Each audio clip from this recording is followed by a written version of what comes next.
Bonjour Gilles pour actualité-dvd.com et je vous parle du DVD de Mammouth, un film de Benoît Delépine et Gustave Carverne, distribué par Fun Film et qui met en vedette Gérard Depardieu, Yolande Moreau et Isabelle Adjani, sorti en magasin le 25 octobre 2011. Serge Pilardos est un homme simple qui n'a jamais aspiré qu'à travailler et préparer sa retraite, un peu la mort dans l'âme. Mais lorsque sa retraite sonne enfin, il se retrouve confronté à un problème bureaucratique épineux. Il lui manque quelques papiers que certains de ses anciens employeurs n'ont pas remplis. Il dépoussière donc sa vieille moto Mammouth et fait un voyage à travers le pays, remontant le cours de ses années, de ses emplois et de ses souvenirs. Encore une de ces comédies décalées françaises qui devient extrêmement difficile de critiquer objectivement. En fait, ça sert à rien. Mammouth est tellement à part, particulier et iconoclaste que ça prend un barème qui lui est propre afin de bien juger. En bref, on rigole parfois beaucoup, d'autres fois on est au bord des larmes, on garde un petit sourire et à d'autres moments on se demande si on fait bien de le garder. Et l'histoire déambule lentement, au rythme de plans parfois fixes ou tremblotants qui filment un monde absurde. Inutile de dire que c'est pas pour tout le monde, malgré la présence au générique de deux monstres sacrés du cinéma français, Gérard Depardieu et Isabelle Adjani. Si vous avez déjà vu le Louise Michel, la précédente comédie noire des réalisateurs timbrés Benoît Delépine et Gustave Carverne, vous partez déjà avec une bonne longueur d'avance. On y retrouve le même penchant pour les ruptures de ton pulvérisantes, les personnages pitoyables, pauvres et malheureux, en marge d'une société indifférente de leur sort, et la même espèce de rage au cœur, un sentiment de désespoir et de violence face au monde qui fait penser à celui d'un adolescent frustré qui aurait appris à le contrôler et à le catalyser dans ses œuvres d'art. En fait, j'hésiterais à dire duquel de Mammouth ou Louise Michel est le film le plus noir et cynique, mais je pencherais un petit peu pour Louise Michel. On respire un peu plus avec Mammouth, on y retrouve moins de méchanceté pure, même si cette petite tendance qui trahit les débuts des réalisateurs à la virulente émission Groland reste encore présente. Les deux cinéastes s'attachent beaucoup plus à leurs personnages cette fois-ci, qu'ils soient interprétés par un Depardieu sublime, une Yolande Moreau touchante ou une Miss Ming troublante. Vous le savez, habituellement, j'aime pas beaucoup ce type de film, ces road movies indépendants, souvent volontairement absurdes, afin de s'assurer une réputation instantanée de film culte. Pour beaucoup, la poésie sale, cette poésie du quotidien qui influe chaque seconde de Mammouth, va sûrement leur tomber sur les nerfs.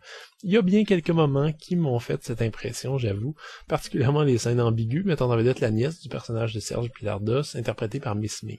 L'artiste autiste, d'origine belge, qui multiplie les manifestations médiatiques et artistiques, ne joue tout simplement pas de rôle ici. J'ai trouvé qu'elle ne faisait que s'auto-interpréter, presque en parasitant ces scènes. C'est visiblement ce que les réalisateurs cherchaient puisqu'ils l'adorent dans la vraie vie, mais le film m'a un peu perdu dans ces moments-là. Malgré ce hic, je pense pas que les choix artistiques de ce mammouth existentialiste soient uniquement tournés sur la quête désespérée de faire différent. J'ai senti Delépine et Carverne inspirés par ces road movies minimalistes dans le genre Tulane Blacktop de Monte Hellman, qui présentent des protagonistes recherchant des réponses au vide de leur existence et qui n'en trouvent aucune précisément. La conclusion de Mammouth est beaucoup plus optimiste que celle de Tulane Blacktop, mais l'esprit y est, avec en plus la touche épicée et insaisissable des deux réalisateurs qui deviennent de plus en plus intéressants à suivre. Quelques mots sur le casting. Depardieu est magnifique, habitant physiquement et psychologiquement son personnage de gros loser détruit, avec une conviction qui fait plaisir à voir. Le personnage d'Adjani a beaucoup moins d'importance, mais sa présence est indispensable, et Yolande Moreau interprète une bonne femme perdue et malheureuse à la perfection. S'il y a une chose à garder de Mammouth, quand bien même que tous les choix étranges et anticonformistes à la mise en scène et au scénario vous découragent, ce sont les acteurs, selon moi, avec une fois de plus une galerie de second rôle mémorables, dont Bouli Lanners et Benoît Poelvoorde, qui, étrangement, augmentent encore plus le pourcentage d'interprètes belges dans la distribution. Il doit y avoir quelque chose d'inné chez les acteurs belges pour qu'ils soient aussi parfaits dans des rôles tragicomiques. Mais fin de la parenthèse. Le DVD est présenté en 1:45 anamorphique avec une piste audio en français 2.0 et des sous-titres en anglais.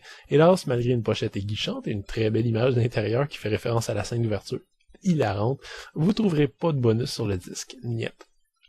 J'aurais hésité à recommander Louise Michel à n'importe qui, et j'ai encore une fois cette impression pour le mammouth des mêmes réalisateurs qui refusent décidément de nous offrir des films faciles. C'est pas vraiment une comédie, ni un drame, il y a pas vraiment de développement psychologique évident, de personnages faciles à saisir, de dialogues clairs sur la vie ou toutes ces choses qui font en sorte généralement qu'un film américain gagne un Oscar. Mammouth se tape des conventions et s'essaie sur le terrain plus risqué du road movie poétique, à la fois éthéré et cynique, ce qui est assez paradoxal. C'est un exercice périlleux qui plaira pas à tout le monde et qui m'a personnellement laissé en bouche un petit goût doux amer, même si j'admire vraiment les qualités du film.